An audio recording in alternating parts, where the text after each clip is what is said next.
আমি শুধু ওই পুলিশ সদস্যের শাস্তি চাই না, আমি এই স্বরাষ্ট্রমন্ত্রীর পদত্যাগ চাই। ওনার যদি লজ্জা থাকে, ওনার মধ্যে যদি বিন্দু মাত্র মুক্তিযুদ্ধের চেতনা থাকে, ওনাকে জিজ্ঞেস করতে চাই মুক্তিযুদ্ধের চেতনা কি এই ছিল? 1971 সনে উনি কী করেছে? অপরাধবোধ ঢাকার জন্য উনি অতিরিক্ত মুক্তিযুদ্ধ সাজার চেষ্টা করে। ওনার কাছে শুধু আমার একটাই প্রশ্ন, আপনি কি মুক্তিযুদ্ধের চেতনা বুঝেন?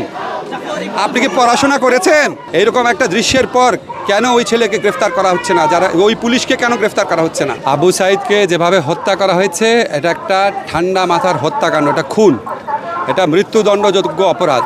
আমাদের পুলিশের আইনে আছে, আপনি ততটুক শক্তি প্রয়োগ করতে পারবেন যেটুক আপনাকে আপনার প্রতিরক্ষার জন্য প্রয়োজন। আবু সাইদ কাউকে মারতে যায় নাই, তার হাতে কোনো আগ্নেয়াস্ত্র ছিল না, সে জাস্ট দাঁড়িয়েছিল। এই অবস্থায় তাকে যেভাবে গুলি করে মারা হয়েছে, এটা একটা বর্বরচিত ঘটনা। একটা দেশের বাহিনী একটা দেশের ছাত্রকে এভাবে গুলি করে মারে, আমাদেরকে এটা দেখতে হয়েছে। আমি শুধু ওই পুলিশ সদস্যের শাস্তি চাই না, আমি এই স্বরাষ্ট্রমন্ত্রীর পদত্যাগ চাই। ওনার যদি লজ্জা থাকে, ওনার মধ্যে যদি বিন্দু মাত্র মুক্তিযুদ্ধের চেতনা থাকে, ওনাকে জিজ্ঞেস করতে চাই মুক্তিযুদ্ধের চেতনা কি এই ছিল? যে যারা বৈষম্যহীনতার আন্দোলন করবে, যারা ইকুয়ালিটির আন্দোলন করবে, তাদের বুকে মানে আনপ্রভোকড অবস্থায় পুলিশ গুলি করে মারবে? ওনার লজ্জা করে না? ওনারা যে পরিচয় দেন ওনারা মুক্তিযুদ্ধের চেতনা, ওনাদের লজ্জা করে না? এই ছবিটা দেখে ওনাদের খারাপ লাগে না? ওনারা কারো বাবা না, ওনারা তো সন্তান নাই? এবং আমাদের বুক বিদীর্ণ হয়ে গেছে এটা দেখে। সব কিছুর সীমা আছে। আপনি আজকে সরকারের মন্ত্রীরা, সরকারের নেতারা যেইভাবে ছাত্রলীগকে লেলিয়ে দিচ্ছে, আপনারা ছাত্রলীগের দোষ দেন। ওরা তো তাও বয়সে তরুণ, তাদেরকে এরকম খুনি বাহিনী কারা বানিয়েছে?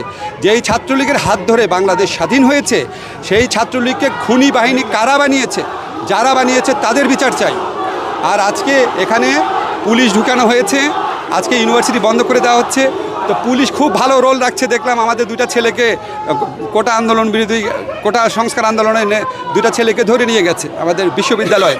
তো আপনারা যারা আক্রান্ত তাদের গ্রেফতার করতে পারেন, যারা আক্রমণ করে তাদের গ্রেফতার করতে পারেন না? এটা কি ধরনের দেশ? এই দেশে আমি একটা আইনের শিক্ষক, এইরকম একটা দৃশ্যের পর কেন ওই ছেলেকে গ্রেফতার করা হচ্ছে না? যারা ওই পুলিশকে কেন গ্রেফতার করা হচ্ছে না? এটা তো আজকে নতুন না। আপনাদের মনে আছে হেলমেট বাহিনী একটা ছেলে, আপনার রাজশাহীতে না কোথায়, সে হাতুড়ি দিয়ে একটা আন্দোলনকারী ছেলের হাত পায়ের হাড্ডি ভেঙে ফেলে নিজে ফেসবুকে পোস্ট দিয়েছে, আমি করেছি। তাকে পর্যন্ত গ্রেফতার করা হয়নি, তার পর্যন্ত বিচার করা হয়নি। আবার আমাদেরকে আইন আদালতের কথা বলেন। বিশ্ববিদ্যালয় প্রশাসন তো অবশ্যই ব্যর্থ, বাট আপনি যদি ইমিডিয়েট কজ দেখেন, বিশ্ববিদ্যালয় প্রশাসনকে এই জায়গায় নিয়ে আসছে কে? আজকে আমরা তো এরশাদ আমলেও দেখেছি বিশ্ববিদ্যালয় প্রশাসন কিছুটা হলেও কাজ করতে পারত। বিশ্ববিদ্যালয় প্রশাসনকে এই দাসসুলভ একটা এনটিটিতে নিয়ে আসছে কে? আসল শক্তি কারা? তাদের তো নাম আমরা উচ্চারণ করতে পারি না। তারা আসল দায়ী। তারা এই সমস্ত কিছু, এই বাংলাদেশকে আজকে এরকম বিভক্ত করা, একটা ঘৃণার পরিবেশ তৈরি করা, একটা অসহনীয় পরিবেশ সৃষ্টি করার জন্য বর্তমান সরকার দায়ী। এবং তারা, আমি বলতে চাই, তারা দেখবেন আপনার মানে কথায় কথায় রাজাকার ট্যাগ। মুক্তিযুদ্ধের দ্বিতীয় সর্বাধিনায়ক একে খন্দকার, উনি নাকি রাজাকার। বইয়ের মধ্যে কী লিখছে? জাস্টিস হাবিবুর রহমান, উনি নাকি রাজাকার। ডক্টর কামাল হোসেন, উনি রাজাকার। ABM মুসা, উনি রাজাকার। আর যারা যুদ্ধ করে নাই, পাকিস্তানি বাহিনী ভাতা খেয়েছে, তারপরে কি গর্তে লুকিয়েছিল, তারা এখন বড় বড় মুক্তিযোদ্ধা হয়ে গেছে। জাফর ইকবাল স্যার সম্পর্কে আমি ব্যক্তিগতভাবে কোনো কথা বলতে চাই না। আমার ধারণা ওনার প্রচণ্ড বুদ্ধিশুদ্ধির অভাব আছে।